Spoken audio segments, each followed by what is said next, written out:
திரு ஐயனார், அதிமுக பாஜக கூட்டணி அல்லது திமுக கூட்டணி அப்படிங்கிறதான் ரெண்டு தெரிவா இருக்குமா பாமகவுக்கு? தாவேக்காங்கிறது பரிசீலனையிலே இருக்காத ஒரு இடமா? கடைசியில் தான் அடுத்த பிப்ரவரியில் தான் அது முடிவெடுக்க முடியும். பொறுத்த வரைக்கும் என்ன அப்படின்னோம்னா, பல்வேறுபட்ட ஃபேக்டர்ஸ் இருக்குது அந்த கூட்டணி பேச்சுவார்த்தைகள் அப்படின்றது தெரியும். அவங்களுக்கு என்ன அப்படின்னோம்னா, இப்போ இருக்கக்கூடிய 5 சீட்டை விட ஒரு 10 சீட்டோ 15 சீட்டோ வெற்றி பெறக்கூடிய நிலைக்கு வந்துச்சுன்னா தான் பாமக அப்படின்றது கூட தமிழ்நாட்டில் ஒரு கட்சியாக இருக்குது அப்படின்ற ஒரு நிலைக்கு வரும். இப்போ பாமக ஃபேஸ் பண்ணுறது உள்ளபடி என்னன்னா, இருப்புக்கு ஒரு பெரும் சோதனை. இந்த வரக்கூடிய சட்டப்பேரவை தேர்தலில் வந்துட்டு அவங்க வந்துட்டு சரியான கூட்டணி அமைச்சு, சரியான பார்வையை கொடுத்து, கொள்கையை கொடுத்து, அவங்களுடைய கட்சியை சரியாக இயக்கி கொண்டு போய் பழையபடி 18 ஜெயிக்க முடியலன்னா கூட ஒரு 12-13 சீட்டு ஜெயிச்சாதான் பாமகன்ற ஒரு கட்சி தமிழ்நாட்டில் நிலைக்கும். எல்லா பின்னடைவுகளுக்கும் அன்புமணி தான் பொறுப்புன்னு சொல்றதை அந்த கட்சி தொண்டர்கள் ஏற்றுப்பாங்களா? இல்லை, அப்படி ஏற்றுக்க மாட்டாங்க. எல்லாமே அப்படியும் இருக்கவும் முடியாது. ஆனால் என்ன அப்படின்னீங்கன்னா, ஒரு கட்சியினுடைய அந்த மக்கள் ஆதரவு ஓட் பேங்க், அந்த ஓட்டு பேங்க் எப்படி நினைக்குது? தமிழ்நாட்டுடைய பொதுவான உளவியலுக்கும் அப்பாற்பட்ட ஒன்றும் பாமகக்கு ஆதரவளிக்கக்கூடிய மக்கள் இருக்க மாட்டாங்க.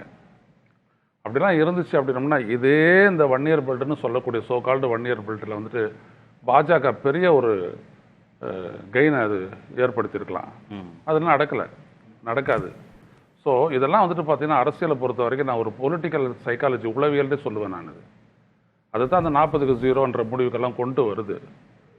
வெறும் அந்த பர்சன்டேஜ் கணக்கு இப்படி தான் ஜனங்க ஓட்டு போடுவாங்க அப்படின்னு ஒரு மெக்கானிக்கல் ரெஸ்பான்ஸ் எப்பொழுதுமே ஓட்டர்ஸ் கிட்ட நீங்கள் எதிர்பார்க்கவே முடியாது. அப்படியெல்லாம் ஒரு கணக்கு பண்ணி தான் மிகப்பெரிய அளவில் பாமக சில சரிவுகளை எல்லாம் சந்திச்சுது. இல்லை, இப்போவும் பாஜக அதிமுக கூட்டணினா அந்த கொள்கைகளோடு முரண்பட்ட நிலையிலும் கூட்டணி வைக்க வேண்டிய தேவையில தானே பாமக இருக்கு. இல்லை, இப்போ அவங்க வந்துட்டு அதிமுகவோட பேசலாம். கையை தூக்கிட்டு இருந்தாங்க, நாங்கள் என்டிஏ கூட்டணியில் நாங்களும் ஒரு அங்கே கையை தூக்கிட்டு இருந்தாங்கன்னா அப்போ இவங்க பேச முடியாது. அதிமுக கூட்டணியில் இருக்கும்னு சொல்லிக்க முடியும். அப்போ அதிமுகவோட இவங்க நேரடியாக பேசலாம், இல்லை திமுகவோட பேசலாம், இல்லை விஜயோட பேசலாம், எப்படி வேணாலும் பேசலாம். இப்போ ஆல் ஆப்ஷன்ஸ் ஆர் ஓப்பன். அந்த இடத்துல தான் இருக்குது. அதுதான் நான் பார்த்துக்கிறேன் அப்படின்றாரு அவர். சரிங்களா? பொதுவாக அங்கே வந்துட்டு பாஜக அப்படின்றது ஒரு கட்சி வந்துட்டு கூட்டணி ஒரு கட்சியோட சேர்ந்துன்றதுக்கு வந்துட்டு வெற்றி பெறதுக்காக தான். அடுத்தபடியாக ஒரு வாய்ப்பு கிடைச்சது அப்படின்னோம்னா கூட்டணி ஒரு அரசியல், அந்த கூட்டணி அரசியல் வந்துட்டு ஒரு பங்கு வகிக்கிறது. பாமகக்குள்ள இருக்கக்கூடிய உள் முரண்பாடுகள் வந்து அந்த கட்சியை பலவீனப்படுத்தலையான்னு திரு ராம்கி கேட்டார். அது என்ன உள் முரண்பாடு?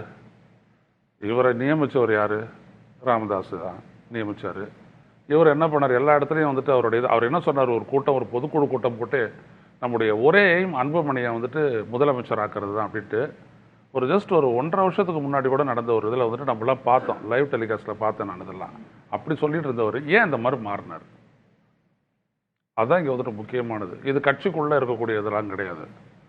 இப்போ இன்னொரு இது நினைங்கன்னா, பொதுவாக எல்லா கட்சிகளுக்குமே ஒரு சிக்கல் ஒன்று இருக்குது. அதாவது என்னென்னா, போஸ்ட் 2000க்கு அப்புறம் பிறந்தவங்களோட அந்த ஓட்டு பேங்க்கு கிட்ட வந்துட்டு இப்போ இருக்கக்கூடிய அரசியல் கட்சிகள் எதுக்குமே எந்த அப்பீலுமே இல்லை.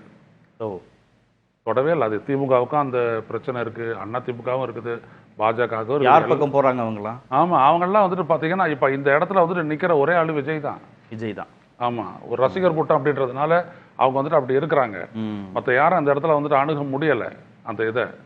ஸோ அந்த தனக்கு அடுத்த தலைமுறை 2 தலைமுறை கட்சியாக இருந்தது, 3வது தலைமுறைக்கு கொண்டு போகணுன்ற வரும்போது அந்த இடத்துல வந்துட்டு இளைஞர்களை கொண்டு வரணும் அப்படின்ற ஒரு இடத்த தான் திரு ராமதாஸ் வந்துட்டு முகுந்தனை கொண்டு வரும்போது அவர் சொன்ன வார்த்தைகள், இளைஞர்களை கொண்டு வரணும், அவங்கள வச்சு நான் உன்னை பலப்படுத்துறேன். அன்புமணி மட்டும் பத்த மாட்டேங்குது இளைஞர்கள்.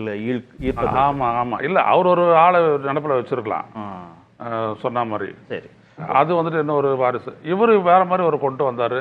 உடனே அதை வந்துட்டு அவர் எதிர்க்கிறாரு. அந்த எதிர்த்த விதம் எல்லாமே சேர்த்து அவங்க 2 பேருக்கும் ஒருத்தர் எதிர்த்து ஒருத்தர் அந்நியப்படுத்திருச்சு. அவ்வளோதான் அந்த பிரச்சனை. ஓகே, திரு ரவீந்திரன், பாஜகவோடு கொள்கை முரண்பாடுகள் இருக்கக்கூடிய பாமக மீண்டும் கூட்டணின்னு வருகிற போது இந்த தேர்தலையும் அவங்களுக்கு பலன் கொடுக்குமா? அதிமுகவோடு சேர்றோம் அப்படின்னு சொன்னாலும் அவங்களுக்கு பலன் கொடுக்குமா? வட தமிழகத்தை பொறுத்தளவில் அவங்க பாஜகவை மைனஸாக தான் பார்க்குறாங்க. ஏன்னா 2004ஆம் ஆண்டு அவங்க திராவிட முன்னேற்ற கழக கூட்டணியில் இருந்தாங்க.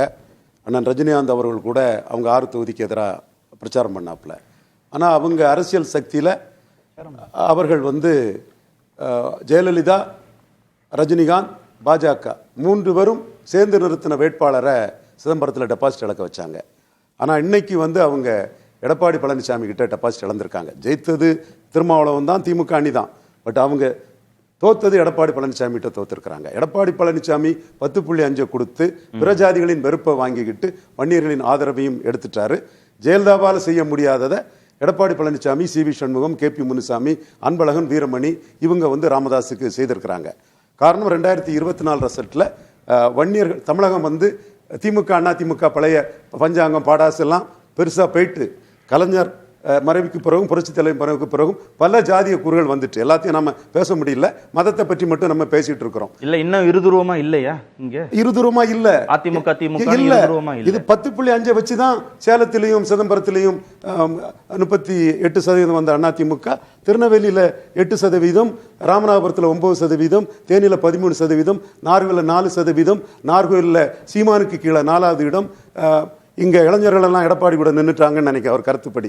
அங்க புதுச்சேரியில சீமானுக்கு கீழே 4வது இடம். இதெல்லாம் ப்ரூவ்டு. இளைஞர்கள் சீமானுக்கு ஓட்டு போட்டது ப்ரூவ்டு. அவர் விஜய்க்குங்கிறது கிளைம். அது 26ல தான் தெரியும் யாராத்தா செத்தான்னு.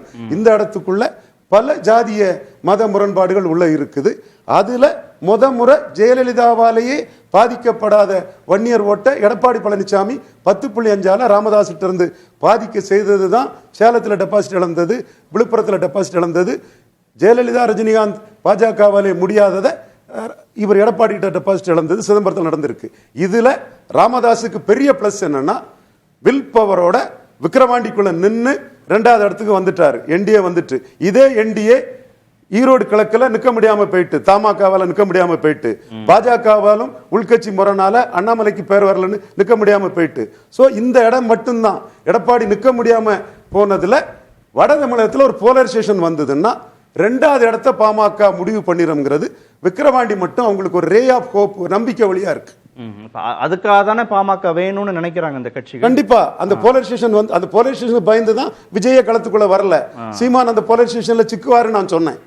டாக்டர் ஐயா 25% தாண்டிடுவாரு, திமுக 55 தாண்டும், போலரைசேஷன் தான் வரும்னு சொன்னேன். அது மாதிரி வந்தது. மீண்டும் அப்படி ஒரு போலரைசேஷன் வட தமிழகத்தில் ராமதாஸ் கொண்டு வந்துட்டாருன்னா திருமாவளவருக்கு அடி முதலிடமும் ராமதாஸிற்கு அணி 2வது இடமும் போகும். இதுதான் ராமதாஸுக்கு மெரிட்டா.